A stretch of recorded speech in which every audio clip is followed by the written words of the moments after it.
Hi everybody, this is Monica Main and welcome to the 2012 Cash Flow Evaluator tutorial video. I'm going to be showing you a little bit about how to use my Excel spreadsheet, the 2012 newest version of it, to be able to establish the cash flow for any commercial property deal that you're looking at doing. Right now we're on loopnet.com and I actually did a prelim search on some apartment buildings in the Houston, Texas area, so I have one of those listings open right now, and I'm going to show you a little bit about how the newest Cash Flow Evaluator works. Now this is the Excel spreadsheet. It's got a yellow background this time. I try to change the color of the background with each version so I can keep up with which is which when I'm actually getting partnerships and bird dog deals for my students. And the first tab that you want to get to, forget about all of these very overwhelming looking tabs at the bottom. The only one that you're looking for right away is the one that says Cash Flow Evaluator in red to the far left. Okay, that's the one that you first want to look for.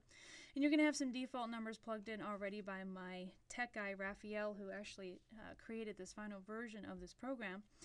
And you're going to take a look at what we have here. Now later on, as you progress and find out that you have a solid deal that you're working on, you'll fill in the property name, address, and so forth. Don't worry about that when you're doing a preliminary, quick and dirty, as I call it, analysis of a property deal when you're looking to see whether or not it's something that can work out from a cash flow standpoint.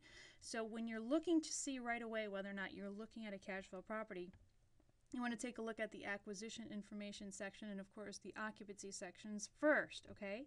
So let's go ahead and take a look at this listing to see how much we can actually get out of this. And by the way, when you're contracting any listing agent to get any additional information about a property, you would contact that person, usually by way of LoopNet. You can go ahead and send them an email very quickly. But in this box you would put, please send me actual income and expenses for the last fiscal year for this property deal.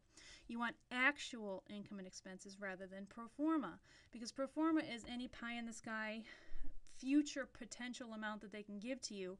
You don't want their version of what the potential could be in the future. You want to know what the actual was in the last fiscal year, okay?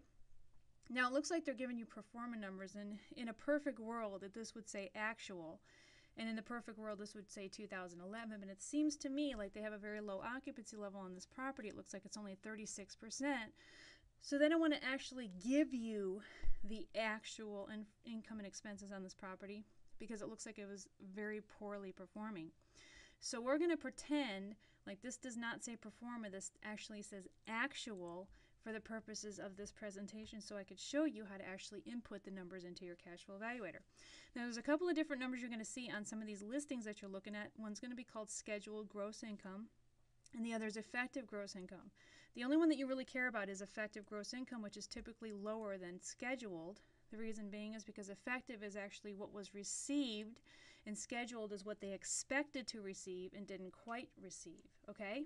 So we only care about what they actually received, which in this case would be this lowered amount of $131,353. So there's a couple different numbers that we need to start out with, which is the price, $365. So we're going to stick this in this yellow box here. And there's two different boxes, and the reason I have this is because again, as I had mentioned before, I get a lot of partnership deals as well as bird dog deals for my students. And I always want to know whether or not they've already chiseled down the price or whether or not it's actually the asking price as shown on the listing. Because I usually show my students that you could take off 10 to 15% right off the bat. In fact, you never want to offer what the true asking price is. So I always want to see where they are and if they actually took off the price or if they have not taken off the price yet. So if you have not taken off the price from the listing price, then it would be the same in both boxes, okay? Typical down payment on a conventional mortgage is 20%, even though this would not qualify for conventional mortgage because we have a 36% occupancy level, if you remember. This would only qualify for like a hard money loan. And usually only conventional loans you have to be a 90% or above occupancy level. But for the purposes of this cash flow evaluator, I'm just trying to show you exactly how to establish what the cash flow is going to be.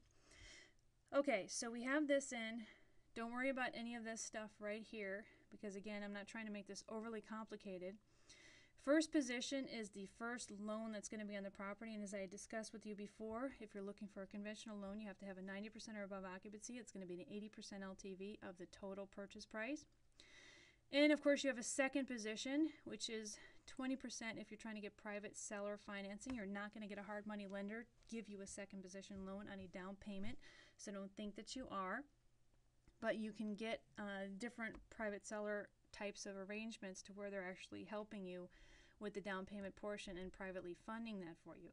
Okay, so we have this set up. So between these two numbers, obviously we have 100% that's being covered, and we want to see if 100% will actually be covered and we're still going to be able to get a cash flow. Even though a lot of times this arrangement's going to change as time goes on, we still want to see where we're at after we can cover 100%, assuming we can get 100% financed on this property deal. Now the interest rates right now are between 5 and 6% on a conventional loan, and I like to usually go pretty high. If you're dealing with an interest-only hard money loan, which all hard money loans are interest-only, you're dealing with about 12%. And if you're getting any seller carry, they will do anywhere from 0 to 8% for you. So 4 is a middle-of-the-road figure for that. Now, gross rent is your gross operating income, or your GOI. So we go back to the listing, and we find out what our effective gross income is, which is $131,353. Let's put that in here.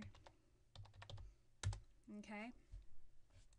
Now, one of my biggest pet peeves is when my students are just too lazy to actually fill in the unit mix, as we call it. So we go in here and we actually have the unit mix tab here. We have three bedroom, 1 bath. So we fill that in here.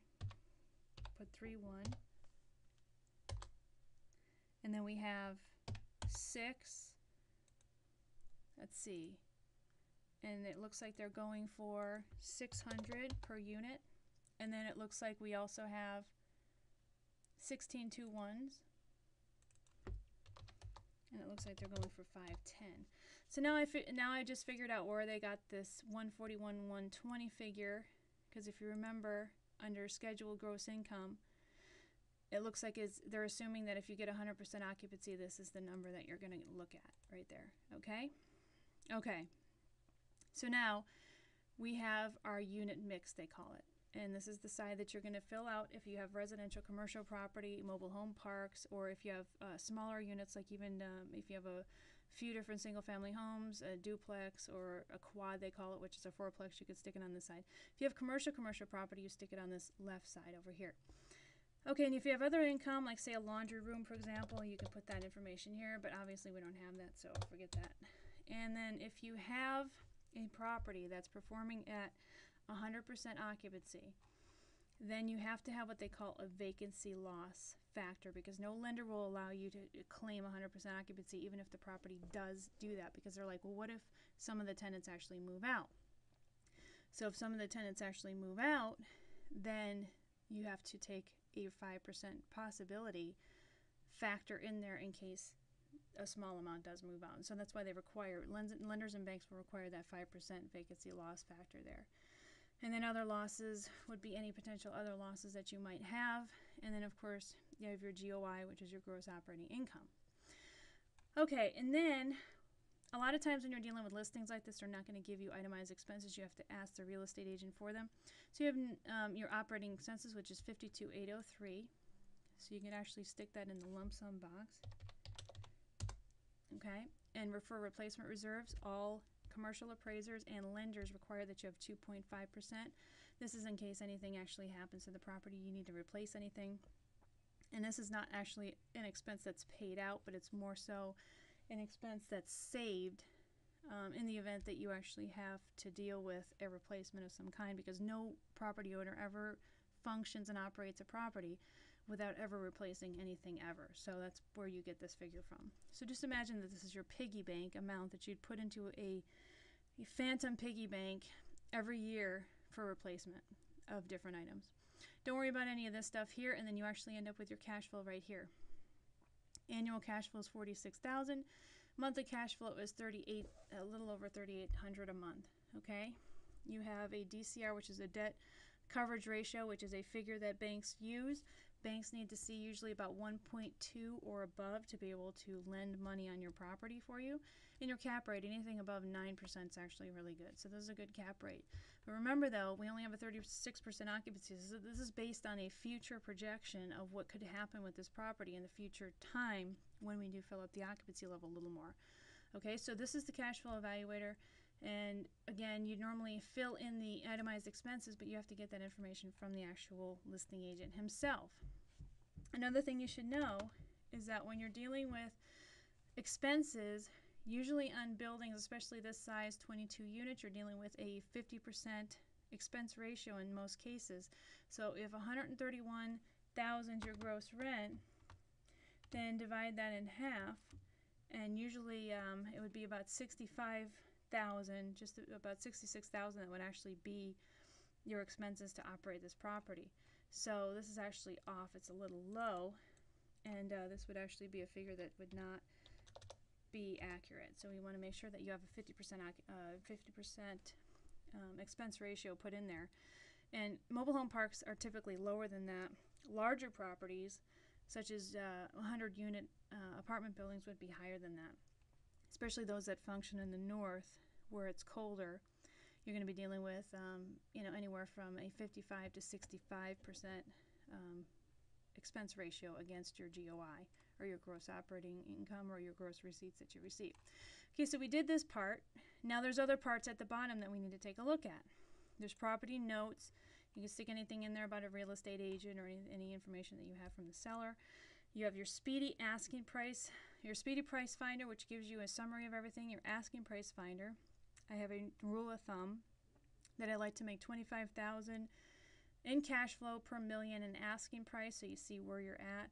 You can actually go up to about $1.3 million on this property in order to be able to actually make this deal work, so it's a pretty good deal.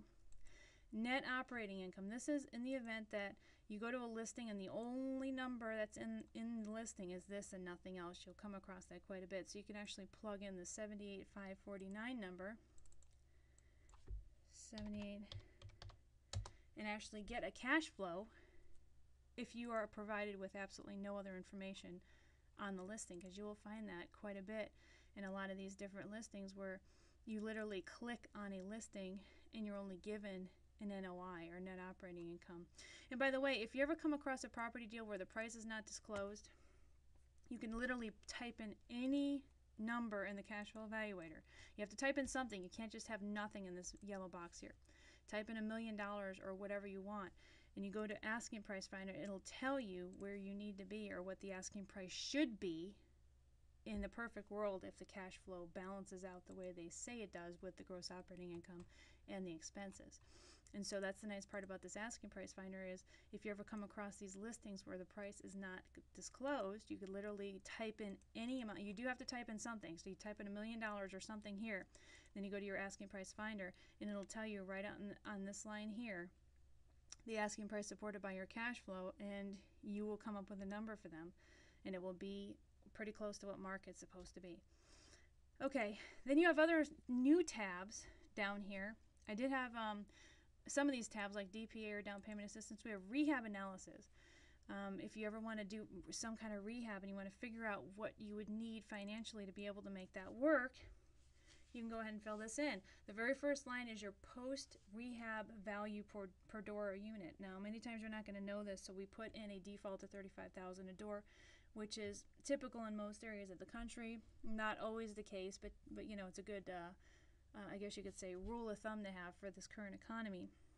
Anticipated rehab cost per door is about anywhere from $10,000 to $15,000 per unit in most areas of the country. So this default number is also accurate as well. So percentage of rehab cost to be financed, 100%. Now the maximum amount of rehab loan qualification you'll typically get is about 65% of what the total amount or total value is going to be after rehab and after lease up.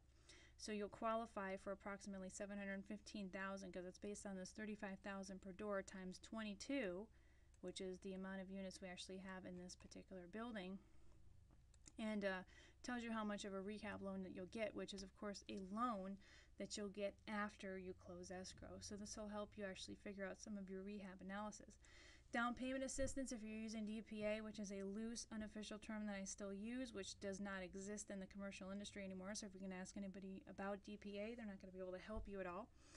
But DPA actually is about, if you're getting an 80-20 loan, 80%, it's actually going to be able to help you figure out what you need to ask for your buyer's repair credit on your LOI or your letter of intent or your offer, to be able to have the property seller be able to hold 20% in paper or 20% seller carry private mortgage contract by figuring out all the DPA fees and so forth. So that would be the amount, this amount in red down here, that you'd actually ask in the form of a buyer's repair credit to make sure all of those are actually covered. Now I actually have a new tab at the way at the back here. It's called Value Add Opportunities. A lot of people pass up different opportunities that they could actually have, and you could have a soda or snack machine on your property that could make $150 a month. You can have a laundry room that can make another $150 a month. So you can add different value adds to see how it will affect your cash flow and how much extra money you can actually make by adding some of these value add opportunities. So that's one of the latest and greatest tabs that I actually do have on the newest Cash Flow Evaluator.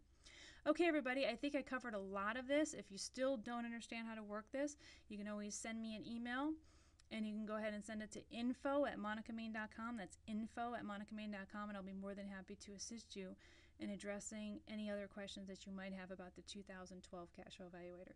This is Monica Main signing off, and I'll see you at the top.